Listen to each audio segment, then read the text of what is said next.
এক হও ISKCON ISKCON জঙ্গি জঙ্গি ইসকন ইসকন জঙ্গি জঙ্গি প্রথম দিকে আমাদের বাংলাদেশে আপনার শনিবারে ঢাকা তার আস্তানা ওইখানে কয়েক থেকে 5 তারিখ করতে যায় সে এমনভাবে মুসলিমদের বিরুদ্ধে আছে আজকে আমি যদি তার ধর্ম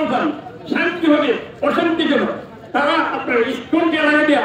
প্রতিটা জায়গায় যত জায়গায় আছে সব জায়গায় আপনার অশান্তি সৃষ্টি হবে আজকে প্রতিটা দিনে জায়গাতে অশান্তি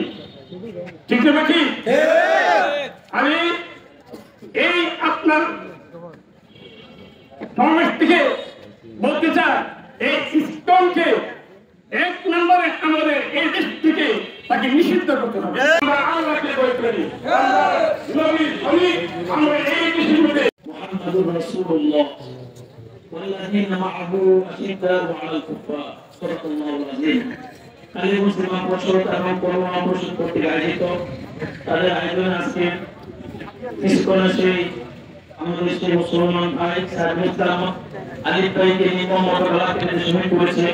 এটার প্রতিবাদে এবং ইসকন নিষিদ্ধের প্রতিবাদে আজকে বিক্ষোভ মিছিলে শ্রদ্ধামান্য সম্মানিত সভাপতি এবং তৌহিদ জনতা সাংবাদিক ভাইরা এবং আইন শৃঙ্খলা যারা দায়িত্বরত আছেন আমার প্রিয় ভাইরা আমি লম্বা কথা বলছি না শুধু 3টি কথা আপনাদেরকে আমি স্মরণ করে দিচ্ছি আজকে ইসকন যাদের মদদে আমাদের মুসলমান ভাইদেরকে শহীদ করেছে যেইভাবে বাংলাদেশে এত মুসলমান থাকার পর শহীদ করার পরও আমরা কিন্তু ততটা প্রতিবাদ আমরা করি নাই তার মানে তোমরা এটা বুঝে নিও না যে আমরা এখনো এইভাবে বসে থাকবো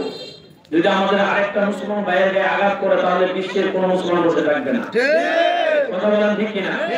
আরেকটা বিষয় সাংবাদিক ভাইকে বলছি আপনারা এই বিষয়গুলো নিউজ করবেন বিগত 16 বছর পর্যন্ত বাংলাদেশের সনাতনী যারা আছেন তারা যতটুকু নিরাপদে এবং শান্তি শৃঙ্খলার সাথে তাদের ধর্ম উৎসব পালন করতে পেরেছে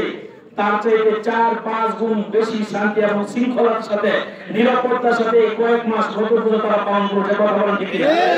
তার মানে বুঝা গেল গত 16 বছর তারা নিরাপদ ছিল না কিন্তু এখন মুসলমানের কাছে সনাতন ধর্মে তারা নিরাপদ আছে কথা বলেন ঠিক কিনা আমরা ভারতকে বলতে চাই